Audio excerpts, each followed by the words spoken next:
سورہ ملک کو عام زبان میں تبارک بھی کہتے ہیں۔ اکثر آپ دیکھتے ہوں گے بہت سارے جہاں پر کسی کا انتقال ہو جائے اس کے بعد تبارک پڑھانے کا اہتمام ہوتا ہے۔ اس کی فضیلت ہے، جو بندہ روزانہ تلاوت کرتا ہے فرمایا گیا اس کی قبر روشن ہوتی ہے اور نور سے بھر دی جاتی ہے۔ اور ایک روایت یہ ہے جیسے ہی اس بندے کا انتقال ہوتا ہے جو روزانہ سورہ ملک پڑھتا تھا تو یہ سورہ اللہ کے پاس جاتی ہے۔ اس بندے کو ابھی قبر میں رکھا گیا ہوتا ہے، جب تک یہ سورہ اللہ کے پاس جاتی ہے اور اللہ سے عرض کرنے لگتی ہے کہ اے مولا جو مجھے تلاوت کرتا تھا تو اسے بخش دے، اسے جنت عطا کر۔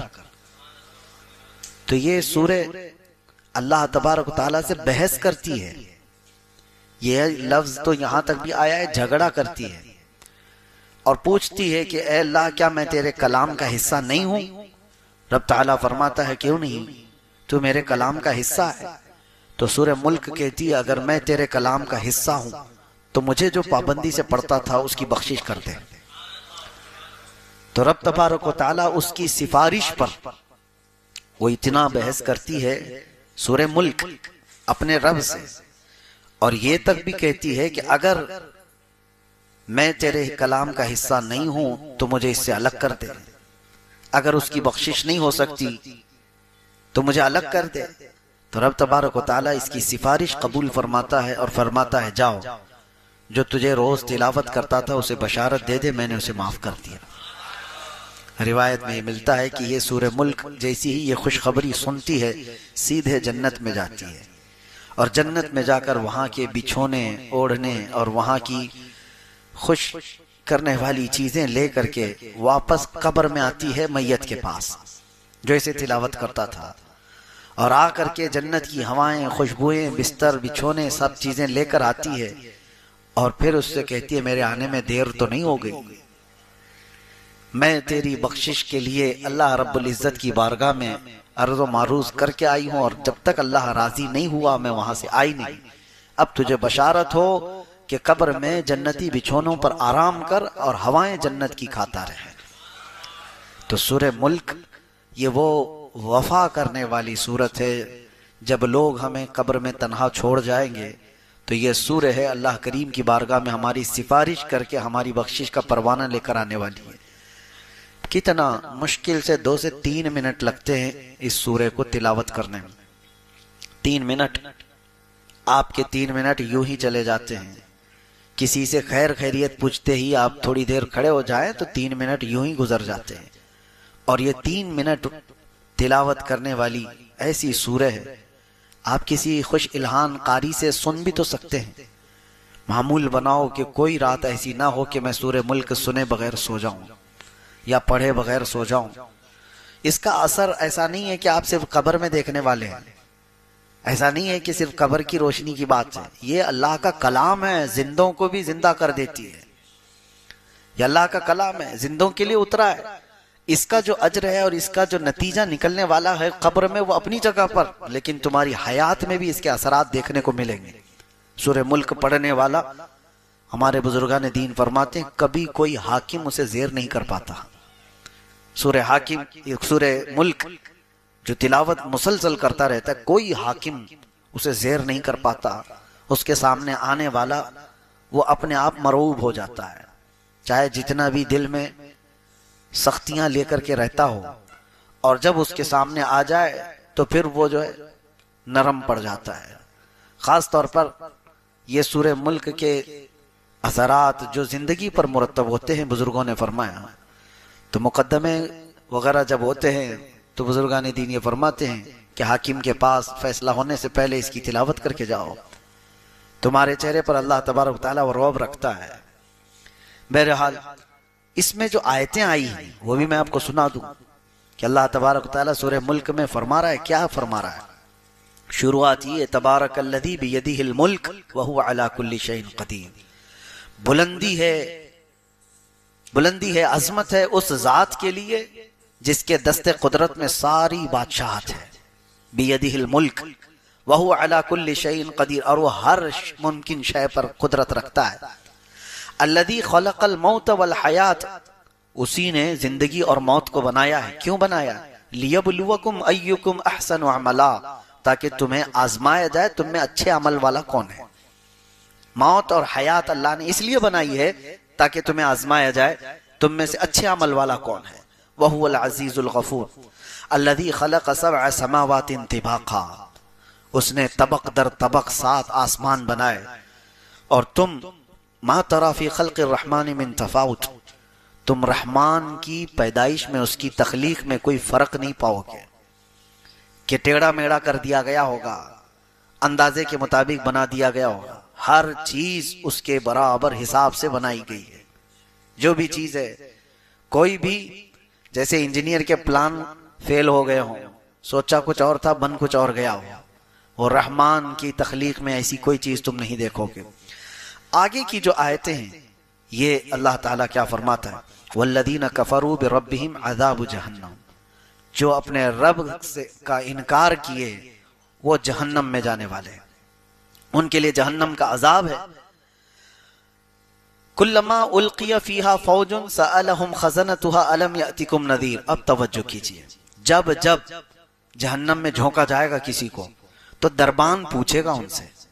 جب کسی کو دوزخ میں ڈالا جا رہا ہے، سألہم خزنتها، دربان جو دوزخ کا دربان ہے وہ پوچھے گا الم یأتکم نذیر، کیا تمہارے پاس ڈرانے والا کوئی آیا نہیں تھا؟ اللہ کا خوف دلانے والا کوئی آیا ہی نہیں تھا؟ تم جہنم میں کیسے آ گئے؟ قالوا بلا، وہ جہنم میں جانے والے کہیں گے ہاں کیوں نہیں، آیا تو تھا.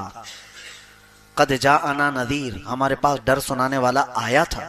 فکذبنا، لیکن ہم نے جھٹلایا تھا، ہم جھٹلائے ہوئے تھے.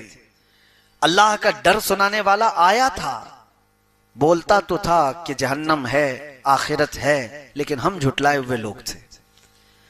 اور پھر اللہ تبارک و تعالیٰ یہ فرماتا ہے وَقَالُوا لَوْ كُنَّا نَسْمَعُ أَوْ نَعْقِلُ مَا كُنَّا فِي أَصْحَابِ السَّعِيرِ. اللہ اکبر. یہ آیتیں دیکھیں، جہنم میں جانے والے کہتے ہیں اے کاش اگر ہم سن لیے ہوتے اس کی بات، ڈر سنانے والے کی بات سن لیے ہوتے. لَوْ كُنَّا نَسْمَعُ أَوْ نَعْقِلُ، اور سمجھ گئے ہوتے ہم، مَا كُنَّا فِي أَصْحَابِ السَّعِيرِ، ہم دوزخ میں جانے والے نہیں ہوتے، ہم آج جہنمی نہیں ہوتے. فَاعْتَرَفُوا بِذَنبِهِمْ، وہ سب اپنے گناہوں کا اقرار کریں گے وہاں پر. جتنے بھی دوزخ میں جانے والے ہیں وہ یہ نہیں کہیں گے پتہ نہیں مجھے کیوں ڈالا گیا ہے، ارے چوک کر کے آ گیا ہوں میں ادھر. نہیں، جو جہنم میں جائے گا وہ بولے گا ہاں میری غلطی تھی، اعتراف کر کے جائے گا. اور وہ نہیں کرے گا تو اس کے اعضاء بولیں گے اليوم نختم على افواههم وتكلمنا ايديهم وتشهد ارجلهم بما كانوا يكسبون. رب تعالیٰ فرماتا ہے آج کے دن تو ہم تمہارے منہ پر مہر لگا دیں گے، تمہارے ہاتھ اور تمہارے پیر ہم سے بات کریں گے جو کچھ تم کیا کرتے تھے.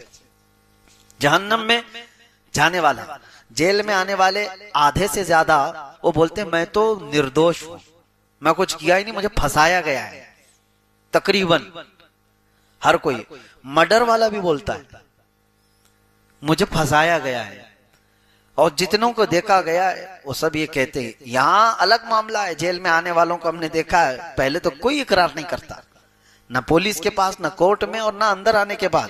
وہ تو دوستی یاری میں بیٹھے بیٹھے اپنے کچے چٹے سنا دیتے ہیں، لیکن اعتراف کرتا نہیں کوئی کہ میں نے وہ کیا یہ کیا. بڑے بڑے جرم ہوں یا چھوٹے ہوں سب یہی بولتے مجھے پھنسایا گیا ہے. اب بڑے بڑے لوگوں پر، نیتاؤں کو بھی دیکھو جب کیس لگتے ہیں تو یہی بولتے ہیں سازش کے تحت مجھے یہ کیا گیا ہے. لیکن قیامت میں ایسا نہیں ہوگا. جو دوزخ میں جا رہا ہوگا وہ یہ نہیں بولے گا لوگوں نے مجھے پھنسایا اور میں یہاں آ گیا، وہ کہے گا کاش میں سن لیا ہوتا ڈر سنانے والے کی بات، رسول اللہ کی بات سن لیا ہوتا، میں دوزخ میں نہیں آتا. فَاعْتَرَفُوا بِذَنبِهِمْ، اللہ فرماتا ہے وہ اپنے گناہوں کا اعتراف کریں گے. فَسُحْقًا لِأَصْحَابِ السَّعِيرِ، بہت ہی برا ہو دوزخ میں جانے والوں کا. ان الذين يخشون ربهم بالغیب لهم مغفرة واجر کبیر، بے شک وہ لوگ جو اپنے رب سے ڈرتے تھے بغیر دیکھے اللہ کو. یہ وہ لوگ ہیں جو اللہ کو دیکھے نہیں اور ڈرتے تھے. اللہ فرماتا ان کے لیے مغفرت ہے اور اجر کبیر ہے، ان کے لیے اجر عظیم ہے. یہ سورہ پوری اللہ تبارک و تعالیٰ نے جہنم کے متعلق، وہاں جانے والوں کے متعلق فرمایا. اور ایک آیت ہے اور ایک سورہ ہے جو سورہ حاقہ ہے. سورہ حاقہ جو ہے یہ قیامت کو ہی کہا گیا ہے. حاقہ کیا ہے؟ الحاقۃ ما الحاقہ، واقع ہونے والی، یقین کے ساتھ واقع ہونے والی کیا چیز ہے تم جانتے ہو؟ وہ قیامت ہے. قیامت کا پورا تذکرہ اللہ تعالیٰ یہاں بیان فرما رہا ہے. یہ سورہ حاقہ. کبھی آپ قرآن اٹھانا، ترجمہ پڑھ لینا، صرف ترجمہ بھی پڑھو ان آیتوں کا، آپ کے جسم کانپ جائیں. اللہ تعالیٰ فرماتا ہے یہ وہی قائم ہونے والی چیز ہے جس کا انکار قوم سمود نے بھی کیا، قوم عاد نے بھی کیا. حضرت صالح علیہ السلام کی جو قوم تھی وہ قوم سمود، اور حضرت ہود علیہ السلام کی قوم تھی وہ قوم عاد. قوم سمود اور قوم عاد انہوں نے کیا کیا تھا پتہ ہے؟ اللہ تعالیٰ فرماتا ہے قوم سمود نے انکار کیا، ایسی کوئی چیز آنے والی ہے ہی نہیں، کس سے ڈراتے ہو تم؟ قیامت ویامت کیا چیز ہے یہ؟ اللہ تعالیٰ نے ان کو ایسا ہلاک کیا، فَأُهْلِكُوا بِالطَّاغِيَةِ، ان کو اللہ تبارک و تعالیٰ نے سخت ترین ہلاکت میں برباد کیا. قوم سمود کیسے ہلاک ہوئی وہ بتاتا ہوں. وَأَمَّا عَادٌ فَأُهْلِكُوا بِرِيحٍ صَرْصَرٍ عَاتِيَةٍ، اور قوم عاد اس کو اللہ نے تیز ہواؤں سے ہلاک کیا. ایک کو چنگھاڑ سے، آواز سے. قوم سمود کیسے مری ہے؟ جبرائیل علیہ السلام زمین پر آئے تھے اور انہوں نے ایک آواز لگائی تھی، اور اتنی تیز آواز تھی، وہ اتنی تیز آواز کہ جو آواز بڑھتی بڑھتی گئی تو قوم سمود کے کانوں میں سے بھیجا باہر نکل آیا تھا. آواز میں پاور ہے. آج جو بم پھٹتا ہے نا اس میں بارود کم ہوتا ہے، اس کی جو آواز ہوتی ہے اسی سے ساری چیزیں ٹوٹ جاتی ہیں. بارود اس سے ہلاکت اتنی نہیں، جو ہائی پاور کا جو کی آواز ہے، آواز بہت طاقتور چیز ہے. کبھی آپ روڈ پہ بہت تیز آواز میں ڈی جے بجائے تو یہاں کی دیواریں ہلنے لگ جائیں. کیوں ہلتی ہیں؟ آواز سے کیوں چیزیں ہلتی؟ آواز میں بہت پاور ہے، بہت طاقت ہے. یہ تو ہلکی آواز ہے، جتنا سننے کی تمہیں طاقت ہے اتنا ہی سن پاتے ہو. اوور ہو گئی تو کان پھٹ جائیں گے، کان پھٹ جائیں. اور جبرائیل علیہ السلام نے جب آواز لگائی تھی، وہ اللہ اکبر، وہ سید الملائکہ ہے. اللہ نے عذاب کے لیے ان کو بھیجا تھا، اور فرشتے کی چنگھاڑ سے وہ ساری کی ساری قوم ہلاک ہوئی تھی. دوسرے دن جب صبح ان کو دیکھا گیا تو ان کے کانوں سے بھیجا نکلا ہوا تھا. قوم سمود ان کو ہلاک کیا گیا. قرآن یہ کہہ رہا ہے قیامت کا انکار کرنے والے لوگ تھے، قیامت کوئی چیز نہیں. اور قوم عاد کو اللہ نے تیز آندھی بھیجی. سخرها علیہم 7 لیال و 8 ایام، 7 راتیں اور 8 دن تک مسلسل ہوا چلتی رہی تھی قوم عاد پر. بہت تیز آندھی چلتی تھی اور اس میں سب کے سب ہلاک ہو گئے تھے. یہ حضرت ہود علیہ السلام کی قوم. اب یہاں پر اللہ تعالیٰ قیامت کا ذکر فرماتے ہوئے آگے ارشاد فرماتا ہے کب تک تم انکار کرو گے؟ فَإِذَا نُفِخَ فِي الصُّورِ نَفْخَةٌ وَاحِدَةٌ، جب وہ سور پھونکی جائے گی. سور کیا چیز ہے؟ یہ بھی دیکھیں آواز ہی ہے. قیامت بھی آئے گی آواز سے ہی. حضرت اسرافیل علیہ السلام اللہ کے فرشتوں میں سے ایک وہ فرشتے ہیں جن کے ہاتھ میں ایک سور باجے کی شکل کی. وہ کیسی ہے پتہ ہے کہ جیسے سینگ کی شکل ہوتی ہے، بیل کا سینگ، اسی کی بڑی شکل. وہ حضرت اسرافیل علیہ السلام ہاتھ میں لے کر تیار کھڑے ہیں. ابھی بھی ان کو حکم ہوگا کہ اب اس میں پھونک مارو، تو اس کی آواز دھیرے دھیرے دھیرے بڑھتی جائے گی. اور روئے زمین پر جتنے لوگ ہیں وہ جب آواز سننے لگے گی کہ جو جہاں ہے وہ سکتے میں کھڑا ہو جائے. اور اس کے بعد یہ ہوگا کہ اس سور کی آواز اتنی تیز ہوگی، حدیث پاک میں ہے اس وقت جو عورتیں حمل سے ہوں گی ان کے پیٹ سے بچہ باہر نکل جائے گا. حمل ان کا. اللہ تبارک و تعالیٰ نے فرمایا وَتَضَعُ كُلَّ ذَاتِ حَمْلٍ حَمْلَهَا، تم دیکھو گے اس دن کہ حمل والی عورت اس کا بچہ گر جائے گا آواز سے. اور دودھ پلانے والی بچی یوم تر الناس تذهل كل مرضعة عما ارضعت، اللہ فرماتا ہے دودھ پلانے والی عورت اپنے بچے کو اٹھا کر پھینک دے گی ایسے. آج تک کبھی دیکھا کسی کو؟ اور یہ اس آواز کے بعد. اور کہ کوئی کپڑا کاٹ رہا تھا وہ کینچی پھینک دے گا، کوئی ہل چلا رہا تھا وہ ہل پھینک دے گا. یعنی جو جس حال میں تھا وہ ساری چیزیں پھینک کر سکتے میں آ جائے گا. یہ فَإِذَا نُفِخَ فِي الصُّورِ نَفْخَةٌ وَاحِدَةٌ، جب یہ سور پھونکی جائے گی. وَحُمِلَتِ الْأَرْضُ وَالْجِبَالُ فَدُكَّتَا دَكَّةً وَاحِدَةً. اللہ تعالیٰ فرماتا ہے زمین کو اور پہاڑوں کو ملا دیا جائے گا، اٹھا دیا جائے گا، اور ایسے کہ ایک جھٹکے میں یہ پورے پہاڑ روئی کے پائے کی طرح سے اڑ رہے ہوں گے. اب یہی آیتوں کی تفسیر پڑھنا ہو تو آگے آپ پڑھو اذا الشمس کورت واذا النجوم انکدرت واذا الجبال سیرت واذا العشار عطلت. اللہ فرماتا ہے پہاڑ چلائے جائیں گے، واذا البحار سجرت، اور سمندروں میں آگ لگائی جائے گی، تارے ٹکرا دیے جائیں گے، چاند اور سورج پھٹ جائیں گے. کیا ہوگا اس وقت؟ اور رب تعالیٰ فرماتا ہے فَيَوْمَئِذٍ وَقَعَتِ الْوَاقِعَةُ، پھر وہ واقع ہونے والی چیز تو واقع ہو کر رہے گی، کچھ نہیں کر پاؤ گے. وَالْمَلَكُ عَلَىٰ أَرْجَائِهَا وَيَحْمِلُ عَرْشَ رَبِّكَ فَوْقَهُمْ يَوْمَئِذٍ ثَمَانِيَةٌ. اس دن اللہ تعالیٰ کا عرش اٹھانے والے 8 فرشتے ہوں گے جو رب کا عرش اٹھائے ہوئے ہوں گے. یہ قیامت کا تذکرہ چل رہا ہے.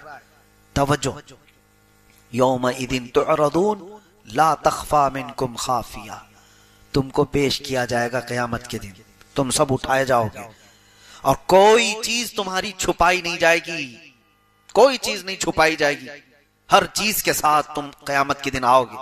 اب سنو جو آیتیں جھنجھوڑتی ہیں، کیا ہے؟ فَأَمَّا مَنْ أُوتِيَ كِتَابَهُ بِيَمِينِهِ. اللہ فرماتا ہے جو جس کے ہاتھ میں اس کا نامہ اعمال سیدھے ہاتھ میں دے دیا گیا.